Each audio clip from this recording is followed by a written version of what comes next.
Bom dia, pessoal. Espero que todos estejam bem. Vamos hoje dar continuidade aos nossos slides sobre o tema Enem, certo? Então, nós vemos alguns temas já recorrentes no Enem, o many e o much, e o how many e o how much. E agora nós vamos ver os quantifiers, certo? Então, como é um tema bem extenso e bem vasto, nós vamos dividir em duas aulas. A primeira aula, que é a nossa aula de hoje, nós vamos fazer uma breve introdução aos quantifiers e na nossa próxima aula nós iremos ver um por um, passo a passo, com exemplos, cada um desses quantifiers.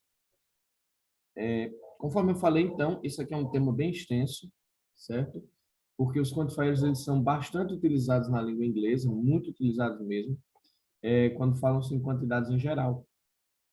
Eles são conhecidos por sempre aparecerem antes dos substantivos. Eles também sinalizam se estamos diante de substantivos contáveis ou incontáveis. Alguns quantifiers só podem acompanhar substantivos contáveis, enquanto outros só acompanham substantivos incontáveis. Contudo, alguns quantifiers acompanham os dois tipos de substantivo nas orações. E é isso que a gente vai ver, por isso que a gente vai ver cada um deles de uma forma específica. Os principais quantifiers da língua inglesa são some, any, a little, a few, a bit of, many, much, a lot of e lots of. Então, vocês já estão vendo a partir disso aí que nós temos um número bem extenso de quantifiers. E vem também aí, ó, some, any, little, few, a bit of, many, much, a lot of e lots of. Eles vão ter regras específicas para serem utilizados. Então, alguns deles vão acompanhar apenas substantivos contáveis, outros vão acompanhar apenas substantivos não contáveis, outros vão acompanhar ambos. Então, é sempre bom ficar de olho, porque esses substantivos eles vão estar precedidos por esses quantifiers, ou seja, esses quantifiers vão vir antes desses substantivos. Então, geralmente, pode ocorrer que na prova do Enem, ou no vestibular, ou em qualquer outra prova que vocês forem fazer, apareça, assim, alguns desses substantivos que vocês veem aí, certo? Então, por isso que a gente vai estudá-los passo a passo.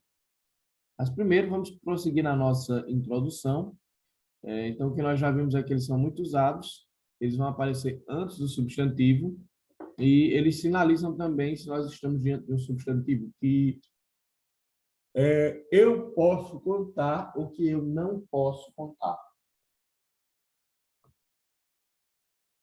Então, para isso, a gente precisa fazer uma breve introdução, uma reintrodução, na realidade, de substantivos que eu posso contar e substantivos que eu não posso contar, os contáveis e os não contáveis. De acordo com algumas gramáticas, os substantivos classificam-se em contáveis ou incontáveis. Então, vocês lembram que a gente já viu de countable and uncountable nouns.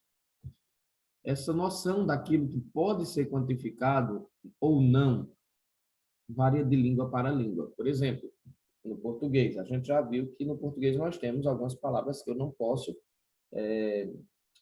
existem palavras que eu posso contar. No inglês, isso não existe. Existem algumas palavras no inglês que eu não posso contar de forma alguma. Por exemplo, se a gente fala recreação, nós podemos contar recreação em português, recreação. E nós podemos flexionar ela no plural, recreações. No entanto, no inglês, essa mesma palavra ela é incontável. Recreation, não existe a possibilidade de dizer recreations.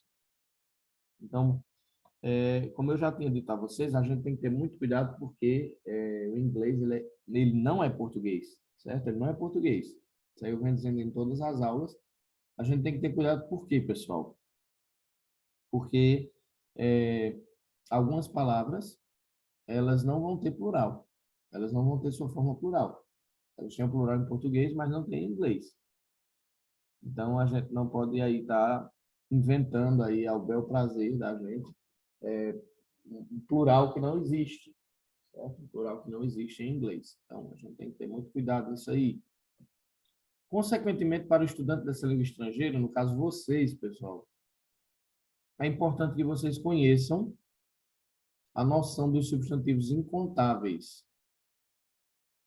Os substantivos incontáveis, pessoal, a noção que nós temos que ter deles é o seguinte: eles não podem ser divididos. São aqueles substantivos que eu não posso dividir, como óleo, que é o oil, sugar, que é o açúcar, bread, que é pão, meat, que é carne, certo? Porque eles se referem a conceitos abstratos e unidades que não podem ser contabilizadas. Eu falei para vocês já isso anteriormente. Por exemplo, arroz, rice. Por que ele não é contável? Porque se eu pegar um pacote de arroz, eu vou simplesmente tirar o arroz dali de dentro. Se eu for contar grão por grão, vai chegar o fim da semana e eu não conto grão por grão, certo? Então, tudo aquilo que não pode ser dividido, tudo aquilo que é ideia, certo? Que não é concreto, que é abstrato, tudo isso são incontáveis, são substantivos incontáveis. Por exemplo, água. No caso aí você já tem oil, que é óleo, sugar, açúcar, bread, pão, meat, carne. E aí sim, por isso que esses substantivos incontáveis, eles só aparecem na forma singular. E são sempre acompanhados pelo verbo no singular também. Então lembra, se o sujeito está no singular, o verbo também vai aparecer no singular. Por exemplo, this bread is amazing. Este pão é maravilhoso. Veja que ele não usa estes pães, são maravilhosos. Então, pessoal, o que a gente tem que ter cuidado aí sempre, que eu peço para que vocês sempre observem, é para não confundirem o português com o inglês, certo? São duas coisas bem diferentes. Então, tem que ter muito cuidado na hora de, especialmente nessa questão de contáveis e não contáveis. Então, a noção geral você já tem aqui, ó, nesse slide anterior.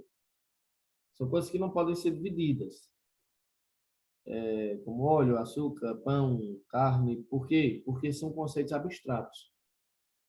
São conceitos abstratos, certo? O que importa é vocês aprenderem isso. Por que é que são incontáveis? O que é que são os incontáveis em inglês? São conceitos abstratos, são ideias. Contudo, existe uma maneira de tornar uma maneira bem específica de tornar esses substantivos contáveis, por meio dos recipientes. Aí sim, que é o que eu já tenho falado com vocês. Por exemplo, arroz, rice. Eu não posso contar o arroz, mas eu posso dizer two bags of rice, 2 bolsas de açúcar. 2 slices of bread, 2 pedaços de pão. Certo? 2 cuts of meat, 2 cortes de carne. Vejam que a palavra carne, a palavra pão, a palavra arroz, essas três que eu dei como exemplo, todas três estão no singular. Quem é que está no plural? Os pedaços de pão, os pedaços de carne, as bolsas de arroz, certo? Então, eu posso transformar essas palavras em contáveis, entre aspas? Posso, usando um recipiente. Já os substantivos contáveis, eles vão aparecer tanto na forma singular quanto na forma plural. Isso eu também já tenho dito a vocês. Por quê? Porque eu posso contar eles e eu posso dividir eles. Por exemplo, people, pessoas, cats, gatos, books, livros, pants, calças. Por exemplo, the book has arrived today. O livro chegou hoje. Ou the books have arrived today. Os livros chegaram hoje. Então, vejam que eu posso contar, eu posso contabilizar isso aí. Então, pessoal, essa foi a nossa aula de hoje, certo? Nós vamos continuar na nossa próxima aula esse assunto, porque, como eu já falei para vocês, é um assunto deveras muito extenso, tá bom? Então, fiquem todos bem, fiquem todos com Deus e até a nossa próxima aula, pessoal. Tchau, tchau.